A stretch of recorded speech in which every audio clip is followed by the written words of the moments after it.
would like to introduce our presenter, Steven C. Smith, an award-winning biographer. Are you a photographer also? Yes, but I'm waiting. Four-time Emmy-nominated producer and 16-time Telly Award winner. His over 200 documentaries include collaborations with Steven Spielberg, George Lucas, Martin Scorsese, Julia Andrews, Stephen Sondheim, Harrison Ford, and Sidney Poitier. During this three-part series, Steven will take us inside the battles and breakthroughs behind classics of the silver screen that defied the rules, advanced the art of filmmaking, and remain among the most entertaining movies ever made. Please join me in giving a very warm welcome to Steven C. Smith.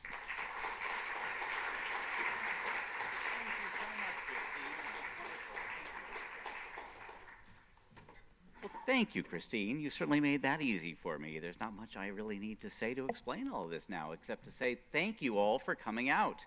I think of this as sort of season 2 of Hollywood Gamechangers. Some of you may have been with me last year when I showed 3 films and we discussed them. And just to put it in perspective a little bit, I will be speaking for just a few minutes about the backstory of these films to give you context. Then we will be watching them, and then afterwards I can share with you some things that I wouldn't say before because they would give away too much. And then the part that I certainly look forward to, which is the Q&A, where I hope you will be asking questions or just sharing your thoughts. And I thought, what movie would be really fun to start with that has a legitimately intriguing backstory? And it didn't take long to choose The Maltese Falcon, although, and I promise this went perfectly during rehearsal, it would appear on the screen here. Stephen Garcia, any suggestions? Just give me a moment. Play in full screen. Play like this. There we are. Okay, I think the computer just went to sleep. Well, The Maltese Falcon is based on a novel by Dashiell Hammett and stars Humphrey Bogart. And many historians, including noir expert Eddie Muller, consider this movie the real beginning of Hollywood film noir. We can get into why later if you wish. The one that kicked off what is really today, I think, the most popular of film genres made during Hollywood's golden age. Film noir has really taken off. The Maltese Falcon launched the career of its first-time director, John Huston, who we see here at far left, and it transformed Humphrey Bogart from a supporting player into an international superstar who remains one of the most iconic actors in the history of cinema. But before we get to their stories, I think a little social context on the story would be useful, because the origins of the Maltese Falcon really start here in the California gold rush of the late 1840s. And stay with me. I promise we will go back. This will take us directly to the Falcon very soon. In 1848, after gold was found in the Sacramento Valley, tens of thousands of would-be prospectors traveled over land and sea to San Francisco and the area. Dynasties were built and some lives were destroyed because the gold rush sparked unprecedented levels of gambling, slave trafficking, prostitution, robbery, suicide, and murder in our great state of California. And I think that the gold rush, with its cast of desperate men searching for a fortune, is a key ingredient to a lot of noir. Well, by the early 20th century, San Francisco was infamous not only for its crime, but for its political corruption. And among those very familiar with that corruption was this man, Samuel Dashiell Hammett, a writer who acquired his knowledge about crime while working for a legendary detective agency, the Pinkerton Detective Agency. I love that logo, We Never Sleep. Founded in 1850 by this gentleman, Scots immigrant Alan Pinkerton. In 1921, the Pinkertons transferred one of their agents in Baltimore to a new detail in San Francisco. And yes, that 27-year-old was Samuel Dashiell Hammett. Working for the Pinkertons, Hammett acquired a cynical view of life as he observed firsthand that crime was not only committed by known criminals, but also by politicians, police, and even members of the agency that he belonged to. In 1922, he quit the Pinkertons and he began putting his life experiences into fiction as he began to realize his dream of being a full-time writer. His first major publisher was the popular pulp magazine Black Mask, a magazine that never put out a bad cover. That blood and guts publication brought Hammett his first real taste of celebrity. So what made his stories special? Well, Hammett rooted his detective tales in character motivation and realism. He used real locations that he knew, and he based his characters on people that he knew. As a result, he became, as one of his biographers put it, the most influential writer of crime fiction in America since Edgar Allan Poe. Excuse me just a moment. I'll let you enjoy that very elegant photo of Mr. Hammett. Well, in 1929, which was Hammett's last year of living in San Francisco, his writing career peaked with the publication of The Maltese Falcon. And that story was first serialized in Black Mask magazine and then published in book form. Hammett called it the best thing that I have ever done, and few people would disagree. It introduced a new private detective, Sam Spade, and a reminder that Samuel was Dashiell Hammett's actual first name. The book opens briskly with a murder that launches a fast-paced mystery that involves a colorful, to put it mildly, group of criminals who are all hunting for the same thing, a jewel-encrusted 16th century statue of a falcon made for King Charles of Spain but stolen by pirates. The falcon is an object of mythic power that, like California gold in the 19th century, becomes a murderous obsession for all of the characters. Well, this was too good a story for Hollywood to ignore, and in fact, Hollywood filmed it 3 times. The first version is not the version we will see today. This first adaptation was made in 1931, very early into the sound film era. And it is a pretty clunky movie, although there is more frankness about the characters' sex lives because the film was made during the so-called pre-code era, before censorship was really being enforced. So here's a short clip from it, about a minute and a half. It's the opening scene with Ricardo Cortez, not Humphrey Bogart, as Sam Spade. And unlike the Bogart version that we will be showing, this Sam Spade has a different focus during his work hours. And Steven, this one has a little sound.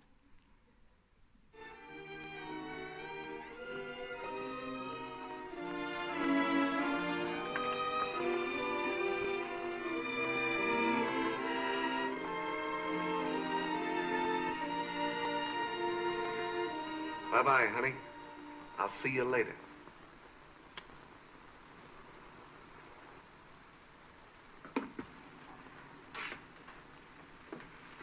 Effie? Yes, Sam.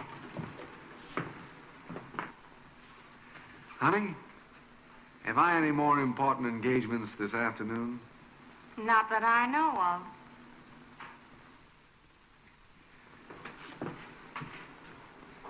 Yes, sir.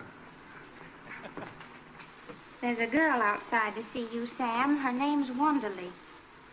A customer? I guess so. You'll see her anyway. She's a knockout. Okay, honey. Send her in.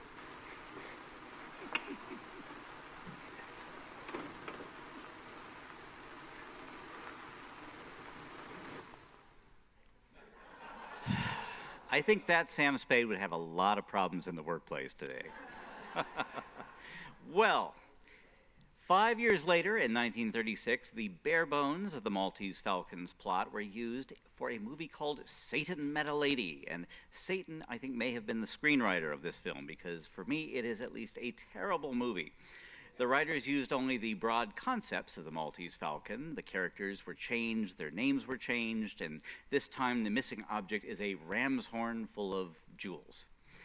And the tone is much more like a screwball comedy than a film noir or detective mystery, with the focus being on 28-year-old Bette Davis, 2 years before she began making her string of classics for the studio. Here's a little of the original trailer.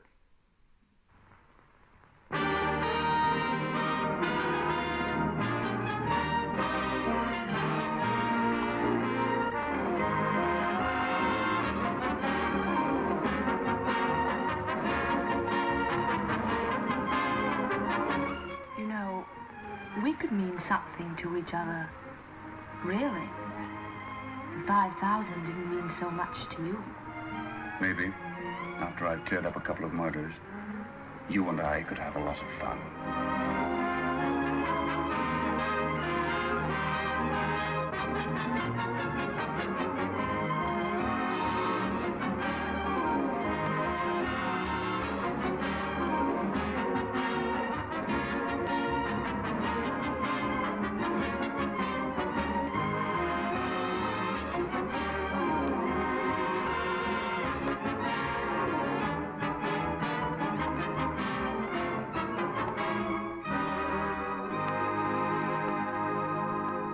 Certainly nice of you to cut me in on this. But if that trumpet's really rammed full of jewels, it'll be worth plenty. It'll cost you much more than $5,000 to get it from me. I said, that's a pretty rotten trick, old boy. That's not cricket. How much of this is cricket and how much is racket? What are you doing here? Would you mind very much, Mr. Shane, taking off your hat in the presence of a lady with a gun? So you're the man I hired to protect me.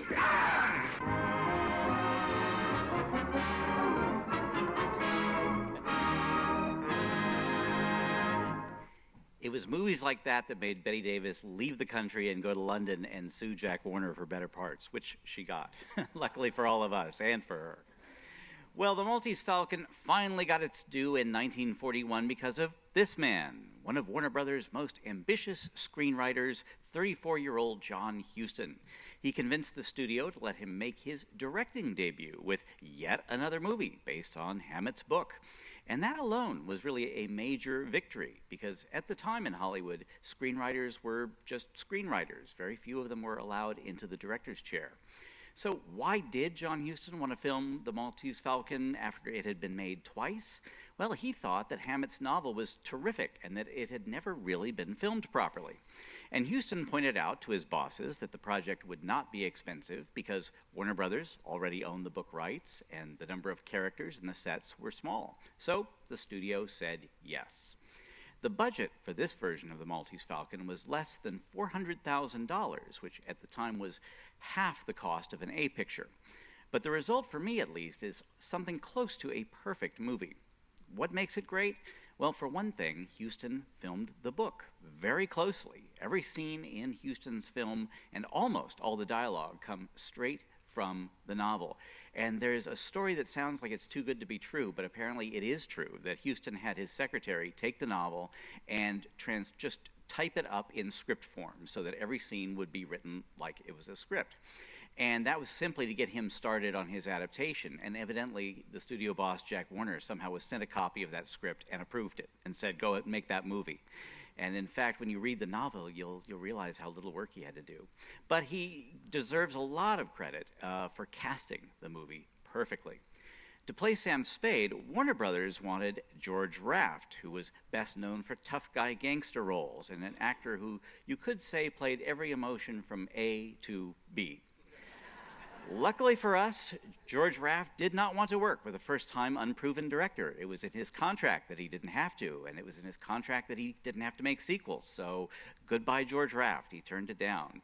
And that delighted John Huston because he had a different actor in mind for the role, this one, Humphrey Bogart. Bogart was born in the last days of 1899 in New York City. He was the son of a surgeon and a mother who was a well-known commercial artist. I believe that Gerber baby image was hers. But they were not warm or demonstrative parents. As Bogart later said, I was brought up very unsentimentally but straightforwardly. A kiss in our family was an event. At age 18, he enlisted in the Navy and served near the end of World War I, and both before and after that time, he got a reputation for arguing with authority figures, something that would last the rest of his life. He first acted on stage in 1931, and he appeared in some movies in the early 1930s, but it was not until his co-starring role on Broadway in the drama The Petrified Forest that Bogart really found success. His performance as fugitive gangster Duke Mantee was so dynamic that his stage co-star, Leslie Howard, insisted that Bogart play the same role in the movie version for Warner Brothers, and that led Warner's to put him under contract. But, as these photos suggest, Warner's did not always appreciate what they had. If Bogart wasn't playing a one-dimensional gangster, he was playing everything from a mad scientist in The Return of Dr. X to a Mexican bandit in the Western Virginia city. He did get a few good leading roles in smaller pictures around this time, but they were very much the exception. And then came the 1941 crime drama High Sierra. And this film is really the stepping stone that leads to the Maltese Falcon. In High Sierra, Bogart plays the villain again, but a complex one with a lot of humanity, really a tragic figure. The script was co-written by John Huston, and when Huston got the okay to direct the Maltese Falcon, he was certain that Bogart would bring a similar richness to the role of Sam Spade. And that's exactly what happened. In the Maltese Falcon, Bogart proved that he was both a fine actor and a movie star. He's the glue that holds the film together. He's the audience surrogate who guides us through the bizarre characters and plot twists. Bogart also uses his image as a movie tough guy, the one that audiences were used to seeing, to make us wonder right to the end, is Sam Spade an honest guy, or will his moral compass break? Huston's other casting choices were equally vivid and at times surprising. This was the very first movie role for 61-year-old Sidney Greenstreet, who played the corpulent Dickensian Caspar Gutman. Amazingly, this was Greenstreet's, as I said, first film role, and he nearly walks off with the movie. John Huston had seen Greenstreet perform on stage. He mostly did comic roles. And in 1941, Greenstreet gave the Maltese Falcon a wonderful jolt of the unfamiliar, as audiences asked, who is this bigger-than-life personality? He was such a hit with moviegoers that he went on to star or co-star in many Warner Brothers hits for the next decade. Peter Lorre would inspire generations of imitators and impressionists with his performance as the nasal and emotional Joel Cairo. Peter Lorre had burst on the screen in the 1931 German classic M, in which he played a serial killer, and it was an unforgettable performance that ultimately brought him to Hollywood. Now, in Hammett's novel, Laurie's character, Joel Cairo, is explicitly gay and involved with the sociopathic gunsel Wilmer Cook, played in the film by Elisha Cook Jr. What is a gunsel? Well, I always assumed when I heard it mentioned in the movie that it referred to someone who used a gun, but in fact it was slang in Hammett's day for a kept boy. Something that the censors clearly didn't know, because that word is in the movie. But in 1941, there was no way that the censors would allow Joel Cairo to be depicted explicitly as homosexual as he was in the book. But in the scene introducing the character, you'll see what Huston does to give us some suggestions of that aspect of the character.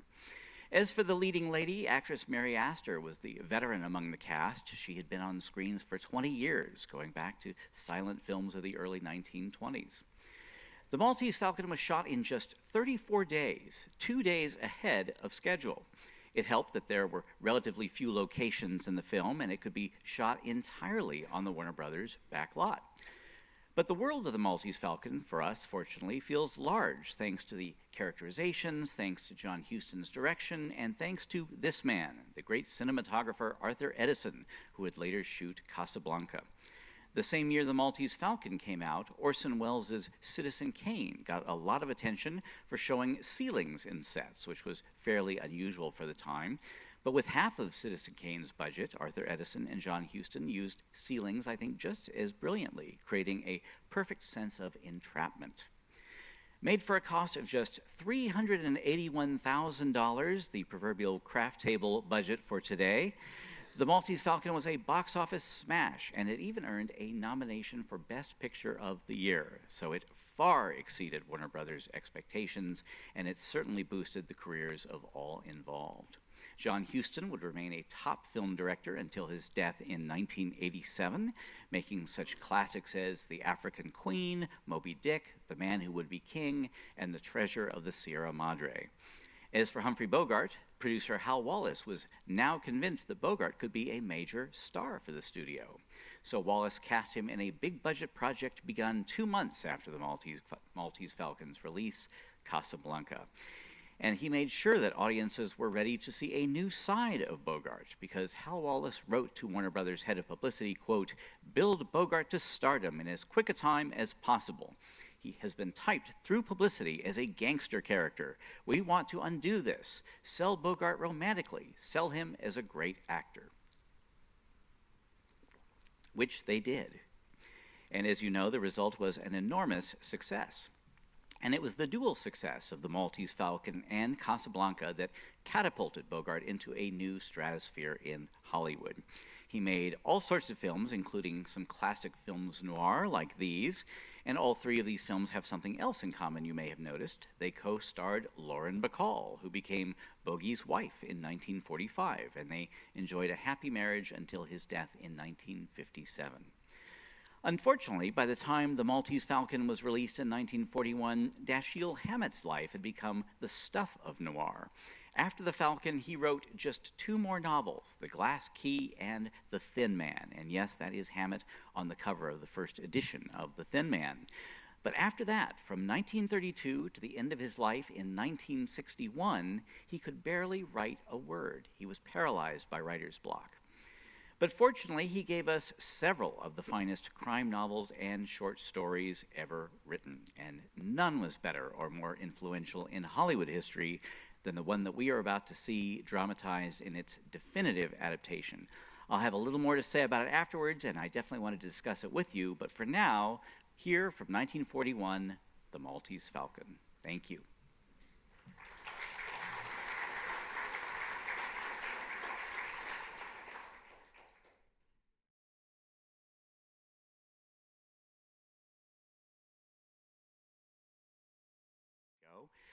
That was not the original ending of the film. Originally, Huston filmed the ending exactly as Hammett had written it in the novel.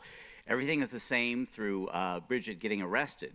But instead of leaving with the others, Sam stays behind in his office, and Effie, his secretary, walks in and says, "She's here," meaning Iva, the widow of Miles Archer.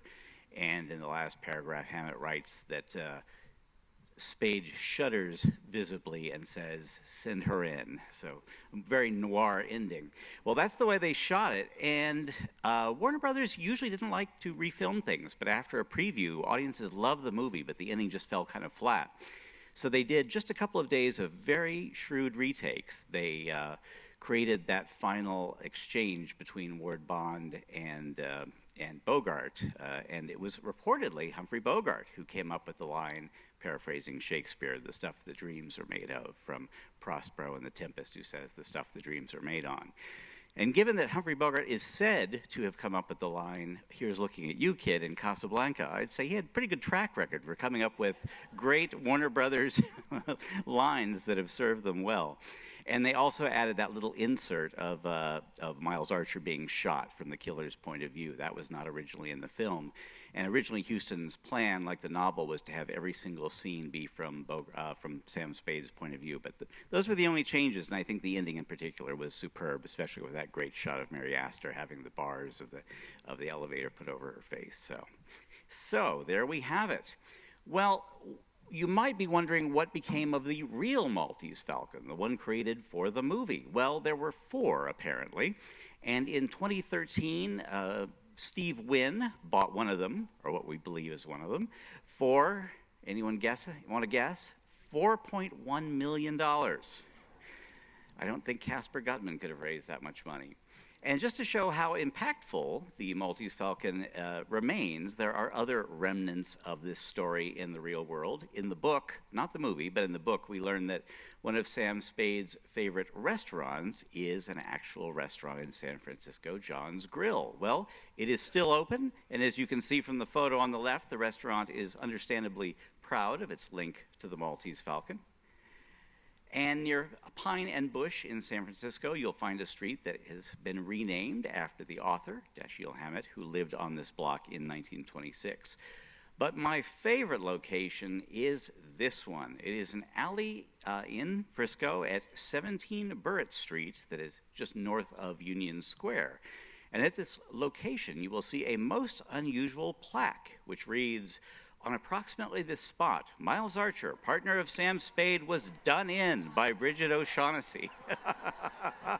How many plaques do you know of that commemorate the death of a fictional character? Well, to learn more about these topics, here are 3 books that I recommend. There are a few Hammett biographies. This is one I like very much by Sally Klein. My good friend and colleague Eddie Muller, who you'll see on Turner Classic Movies each week hosting Noir Alley, has a wonderful book that he recently revised called Dark City, with fabulous photos that is under the TCM press of Running Press. And the best of the many Bogart biographies is the one written by, I always have to remind myself, A.M. Sperber and Eric Lax. And if you want to get in touch with me, well, the easiest way is to come back the next 2 Mondays for Rear Window, and it happened one night, but here is my website. And I would love to hear from you and any suggestions if we should be so fortunate as to have a season 3 of Hollywood Gamechangers, what you might like to see. But in the meantime, I am hoping you have some thoughts and questions. And Steven, perhaps we could raise the house lights while I say thank you to Christine and Abe, by the way, for sponsoring this. And yes, a round of applause for them. And please, does anyone have any questions? Yes, sir. A comment. Yes. I'll repeat this after the gentleman's done.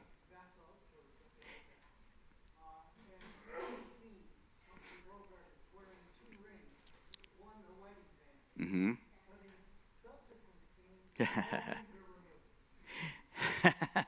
He was the gentleman was noting the rings that Bogart is wearing, and Bogart was married at the time to an actress named Mayo Method, who sadly was very fond of the bottle. And well, I'll just say that her nickname, Bogart's nickname for her was Sluggy.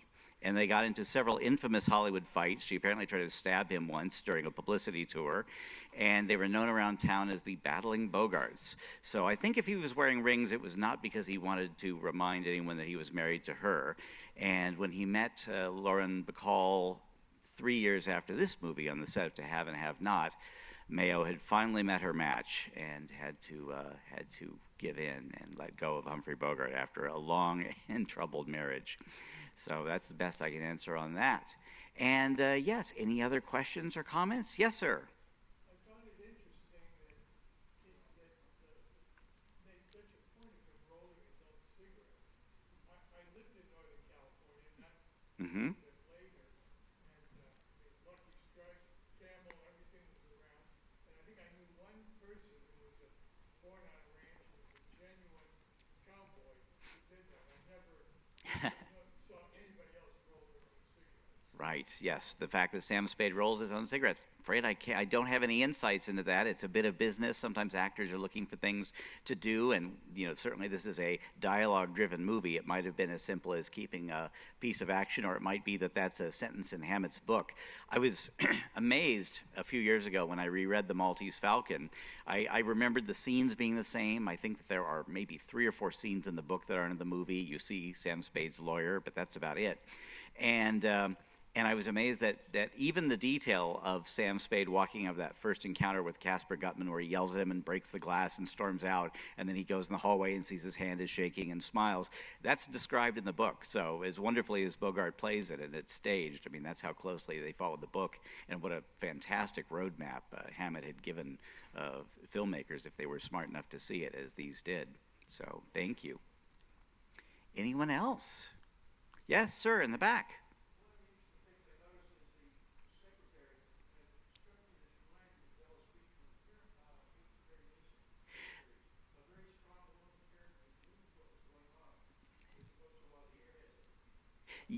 Yes, the gentleman was commenting on how Effie, Sam's secretary, is a strong female character. That's true. She was based, according to Hammett, on another criminal.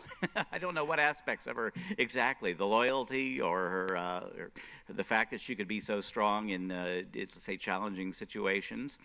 But yes, and I have to say, John Huston was good at creating strong female characters. He did something that very few directors did at Warner Brothers, or certainly MGM, which was when he had the opportunity to cast a black actor or someone who wasn't white in a film. He created interesting parts for actors in the 40s as he became more and more of a known and successful director. So I'm not surprised. Yeah, and unfortunately, there was a radio series, The Adventures of Sam Spade, that you may recall starring Howard Duff, one of Ida Lupino's spouses. And I think Effie was a little more of an airhead in that because it was not written or made by any of the people involved with the original film, including Dashiell Hammett, who got money for these characters later, which helped him during his long period of inability to write, which was about almost 30 years. But eventually, even he ran out of money, and but he created a lot of interesting female characters, and I recommend Hammett's books like The Dane Curse and The Glass Key, and of course The Thin Man, his last novel, Nick and Nora Charles. I mean, he certainly went out on a high, giving us some great characters that I think the movies made even better by casting William Powell and Myrna Loy and giving them some terrific screenwriters to punch up the dialogue. So thank you. And yes, my brother Wayne Bryan. So good to see you. And is that Barbara Kerr? Hello, hello. At times, Mr. Bogart seems to look different than we're used to seeing him. I don't know if it's just that he's a chameleon or his different hair pieces or teeth or if he, with more popularity, became better groomed. Or I don't know if there's anything you can say about that. Yes, my brother was commenting on the fact that Bogart looks a little different from the way we remember. We sometimes think of him, and by that I'm guessing the later films in which he's very much the star, like Casablanca and The Big Sleep. I think the difference is a little bit in Arthur Edison's lighting, because the film has, and I like the fact that they didn't overdo it, but it has a little bit of that German expressionism style that we associate with film noir, which is to say shadows. And I think there was also the idea in terms of lighting the film and directing Bogart and the way he played it was to not be sure if Sam Spade was going to be corrupt or not. And again, Bogart was often cast as shady characters or outright killers. So there's a little bit of ambiguity to that. I do think that his toupee is a little different from the later ones that we see because, like Fred Astaire and Bing Crosby, he had a little supplement there. And when Bogart sometimes was in public, he didn't wear it. He was alone among those three and not feeling that he always had to keep up the public appearance regarding his hair. So I think it's that. I think it's the lighting and the hairpiece and the fact that when you have Arthur Edison, same cinematographer, shooting him just months later in Casablanca, it's a much more, it still has that gritty Warner Brothers style, it still has the shadows, but it's just a little more romantic, and certainly in the lighting of Bergman and Bogart together, you have that. So I think that's what I can say to that. So thank you for asking and for being here. Yes, in the back. How much did it make at the box office? Excellent question. I don't know an exact number, but I do know that from the week it opened, it was such a success with very little promotion because the Warner Brothers publicity people did not think of this as a hit movie. It was the third version of a movie that had kind of not done very well the first two times.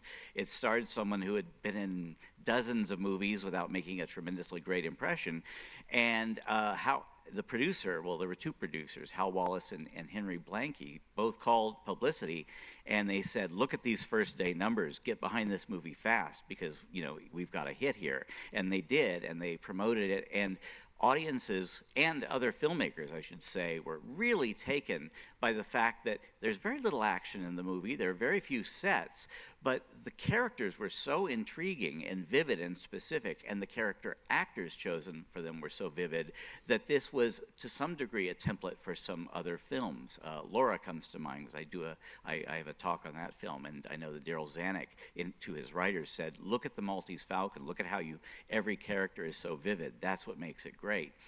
So the money kept coming in, and I will tell you later how much it reportedly made. And it's also tricky to say because it was a film that was re-released. It was a film that was sold to television in the late 50s, and Warner Brothers started putting it out on Laserdisc, videotape, DVD, Blu-ray, now 4K. So they continue to make money from this movie, and they're even using as a tagline now, I see, the stuff that dreams are made of, as the latest reinvention of the logo and the studio brand. So I would say that in modern money, several $1 million certainly.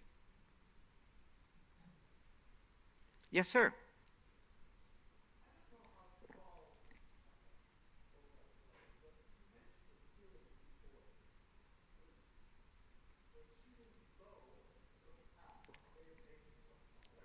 Well, many an actor, yes. The gentleman was asking if shooting low was a way of making Bogart look taller. He was not extremely tall, and I bet that somebody could probably look at their phones, which you're welcome to turn back on, by the way, and see what IMDb or another source gives as his height. I don't want to say because I could get it wrong. But he was not thought of as a short actor the way Alan Ladd was, who came to stardom 1 year after this movie in another noir called This Gun for Hire. And Alan Ladd, I mean, he's my height, so I'm no disrespect intended, but he was the classic actor you had to put on the apple box, and you cast him next to, Veronica Lake, who, in addition to being gorgeous, was even tinier than he was, so, or who I should say was very, very short-statured. So with Bogart, there generally wasn't that problem that I recall ever hearing about with his leading ladies. As for shooting low, that was a Huston choice. Citizen Kane had just come out, and that might have influenced them. I will also say John Ford's great 1939 Western Stagecoach has a few powerful shots where they're in rooms and you see the ceiling, and that was a big influence on Wells for Citizen Kane, which was filmed in 1940, released early 41, and then John Huston made this in, I think, the summer of 1941. So I think there was that feeling in the air of, this is a different way to show things. And also with very little money on this movie, Huston did not want to shoot just a lot of straight-on, dull shots. So he knew that by varying the angles, by having the camera low, by having long takes move with the actors within the frame, that was one way to keep it dynamic. Or as the Warner Brothers cameramen were so great at doing, is having a dolly in on people. So there's movement on dialogue. It's not just sitting there as people speak. So, yeah, any word on Bogart's height? 5'8". So there you go. And people were generally shorter in those days, by and large. So that's interesting.